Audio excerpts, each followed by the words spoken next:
के केस में फंसे ईडी अधिकारी ने दिल्ली में की आत्महत्या।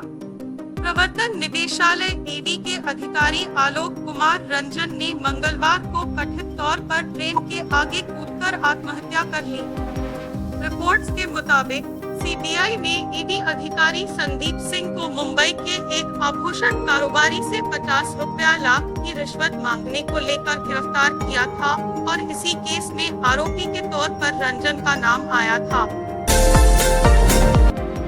कन्नौज में नाबालिग लड़की से रेप के मामले में पीड़िता की फरार हुआ हुई गिरफ्तार। कन्नौज यूपी में नाबालिग लड़की से रेप के मामले में पीड़िता की फरार हुआ गिरफ्तार हो गई है, वो उसे आज कोर्ट में पेश किया जाएगा।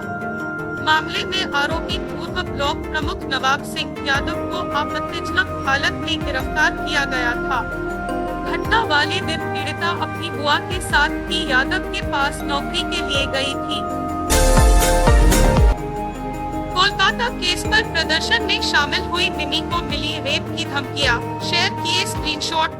अभिनेत्री व पूर्व टीएमसी सांसद मिमी चक्रवर्ती ने एक्स पर कुछ स्क्रीनशॉट शेयर कर कहा है कि कोलकाता रेप हत्या केस के खिलाफ विरोध प्रदर्शन में शामिल होने के बाद उन्हें रेप की धमकियां मिली है। उन्होंने पुलिस अफसर को टैग कर लिखा, कौन सी परवरिश और शिक्षा इसकी इजाजत देती है। जहरीले लोगों ने इन धमकियों को आम बना दिया है। यूपी में खड़े ट्रक से तेज रफ्तार कार की टक्कर में एक ही परिवार के 4 लोगों की हुई मौत। इटावा यूपी में बुधवार सुबह इटावा कानपुर नेशनल हाईवे पर एक तेज रफ्तार कार सड़क किनारे खड़े ट्रक से टकरा गई, जिसमें एक ही परिवार के 4 लोगों की मौत हो गई व 3 लोग घायल हो गए। रिपोर्ट्स के अनुसार चालक को झपकी आने से यह हादसा हुआ। बकौल रिपोर्ट्स, पुलिस ने क्षतिग्रस्त कार का दरवाजा तोड़कर शव बाहर निकाले। आरबीआई के गवर्नर शक्तिकांत दास दोबारा बने दुनिया के टॉप बैंकर। आरबीआई के गवर्नर शक्तिकांत दास को अमेरिका की ग्लोबल फाइनेंस पत्रिका ने लगातार दूसरे साल वैश्विक स्तर पर शीर्ष केंद्रीय बैंकर का दर्जा दिया है। पत्रिका की इस सूची में A+ ग्रेड पर दास के अलावा बैंक ऑफ डेनमार्क के गवर्नर क्रिश्चियन केटल थॉमसन और स्विट्जरलैंड के Thomas Jordan Swiss national bank के चेयरमैन भी है। राजस्थान में अस्पताल के अफसर पर लगा ट्रेनी नर्स से छेड़छाड़ करने का आरोप, हुआ अरेस्ट। स्थान के एक सरकारी अस्पताल में 20 वर्षीय दलित ट्रेनी नर्स से छेड़छाड़ करने व उसे धमकाने के आरोप में emergency ward in charge nursing officer को पुलिस ने मंगलवार को गिरफ्तार कर लिया। पुलिस अधिकारी के मुताबिक पीड़िता ने अपने घर में खुदकुशी की कोशिश की थी। वहीं तुरंत प्रभाव से आरोपी को निलंबित कर दिया गया है। सलाम के सेट पर सलमान को शाहरुख कह दिया था, पूरा सेट चुप हो गया था, निखिल आडवाणी। फिल्ममेकर निखिल आडवाणी ने बताया है कि उन्होंने सलाम-ए-इश्क के सेट पर सलमान खान को शाहरुख कह दिया था। उन्होंने कहा, मैंने पूछा शाहरुख तैयार हो? सलमान ने मुझे देखा और पूरा सेट शांत हो गया। उन्होंने बताया कि फिर सलमान ने उनसे कहा, हाँ करण, मैं तैयार हूँ। निखिल ने शाहरुख को कल हो ना हो में निर्देशित किया था। बाला साहेब ने राजीव जी की खूब आलोचना की थी, लेकिन तब किसी के घर रेड नहीं पड़ी। उद्धव शिवसेना यूपीटी प्रमुख उद्धव ठाकरे ने देश में लगातार चल रही ईडी सीबीआई की रेड को लेकर कहा है कि ये छापेमारी सिर्फ विपक्षी नेताओं पर हो रही है। उन्होंने कहा, बाला साहेब ठाकरे ने राजीव गांधी दिवंगत पूर्व प्रधानमंत्री की खूब आलोचना की थी, लेकिन तब किसी भी शिवसैनिक के घर ईडी, सीबीआई या आईटी नहीं भेजी जाती थी। एससी के दखल के बाद आरजीकर अस्पताल में तोड़फोड़ के मामले में 3 पुलिस अफसर सस्पेंड।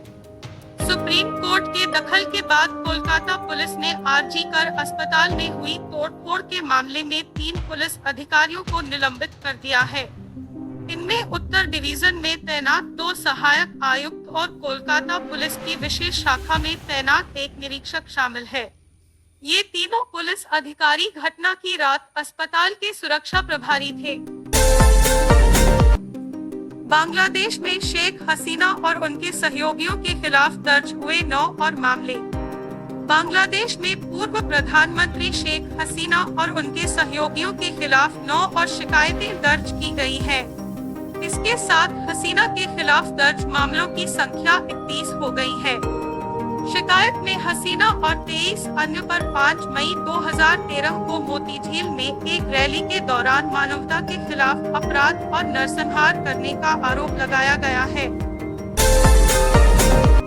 बिहार में बदमाशों ने आरजेडी नेता की गोली मारकर की हत्या। हाजीपुर बिहार में मंगलवार रात बाइक सवार 3 बदमाशों ने आरजेडी नेता व वार्ड पार्षद पंकज राय की गोली मारकर हत्या कर दी। रिपोर्ट्स के अनुसार दुकान में बैठे पंकज को हमले में 3 गोलियां लगी। इसे लेकर आरजेडी नेता तेजस्वी यादव ने कहा, मुख्यमंत्री और मुख्यमंत्री आराम से सो रहे हैं और उनके गुंडे तांडव कर रहे हैं। ग्लोबल रेटिंग्स ने टाटा ग्रुप की कंपनियों के लिए बढ़ाई रेटिंग, आउटलुक भी बदला। S&P ग्लोबल रेटिंग्स ने टाटा समूह की विभिन्न कंपनियों के लिए अपनी रेटिंग बढ़ा दी है और आउटलुक में भी बदलाव किया है। S&P ने कहा, टाटा मोटर्स और इसकी British luxury automaking unit Jaguar Land Rover की रेटिंग बढ़ाकर इन्वेस्टमेंट ग्रेड BBB कर दिया है।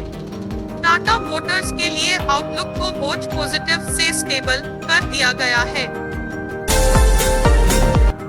जापान में माउंट फुजी का नजारा दिखने से रोकने के लिए लगाए अवरोधक को हटाया। जापान के फुजिकावा शहर द्वारा माउंट फुजी के प्रसिद्ध नजारे को दिखने से रोकने के लिए लगाए गए अवरोध को हटा दिया गया है। दरअसल पर्यटकों द्वारा कचरा छोड़ने और यातायात नियमों का पालन न करने की समस्या के कारण एक दुकान के पास अवरोधक लगाया गया था। बकौल रिपोर्ट्स, अवरोधक लगाने से नियम तोड़ने वाले पर्यटकों में सुधार हुआ। RPF के 2 जवानों के शव यूपी में रेलवे ट्रैक के पास क्षत विक्षत अवस्था में मिले। गाजीपुर उत्तर प्रदेश में RPF के 2 जवानों के शव एक रेलवे ट्रैक के पास क्षत विक्षत अवस्था में मिले हैं। जवानों के शव 200 मीटर की दूरी पर मिले व दोनों मोकामा ट्रेनिंग सेंटर जाने के लिए PDDU स्टेशन से बाड़मेर गुवाहाटी एक्सप्रेस से रवाना हुए थे। एक जवान के शरीर पर कोई कपड़ा नहीं था जबकि दूसरा अर्धनग्न था। क्या है आज भारत बंद कर रहे संगठनों की मांगे। SC/ST आरक्षण में क्रीमी लेयर संबंधी सुप्रीम कोर्ट के फैसले के विरोध में दलित आदिवासी संगठनों ने आज बुधवार भारत बंद बुलाया है। इनकी मांगों में SC/ST व OBC के लिए न्याय व समानता, सुप्रीम कोर्ट के फैसले को खारिज करने और आरक्षण पर नया कानून लाकर उसे संविधान की 9वीं अनुसूची में डालकर संरक्षित करने की मांगे शामिल हैं। पुणे के पोरशा हादसे में कार में किशोर चालक के अलावा 2 नहीं बल्कि 3 नाबालिग थे। पुणे के पोरशा कार हादसे की जांच में सामने आया है कि कार में किशोर चालक के अलावा 2 नहीं बल्कि 3 नाबालिग थे। इससे पहले पुलिस ने बताया था कि कार में किशोर चालक, उसके 2 नाबालिग दोस्त और ड्राइवर था। घटना के बाद जब भीड़ ने सभी को कार से बाहर निकाला तब चौथा नाबालिग भाग निकला था। आज के भारत बंद के दौरान क्या रहेगा बंद और क्या क्या खुला रहने की है संभावना। SC/ST आरक्षण में क्रीमी लागू करने संबंधी सुप्रीम कोर्ट के फैसले के विरोध में आरक्षण बचाओ संघर्ष समिति ने आज बुधवार को भारत बंद बुलाया है। खबरें हैं कि इस दौरान सरकारी दफ्तर, बैंक और जरूरी सेवाएं जारी रहेंगी जबकि अधिकतर स्कूल और कॉलेज भी खुले रहने की संभावना है। हालांकि बंद से सार्वजनिक परिवहन प्रभावित हो सकता है। आप देख रहे थे IT न्यूज। अगर हमारा न्यूज अच्छा लगा है तो लाइक, शेयर, सब्सक्राइब करना न भूलें। नमस्कार।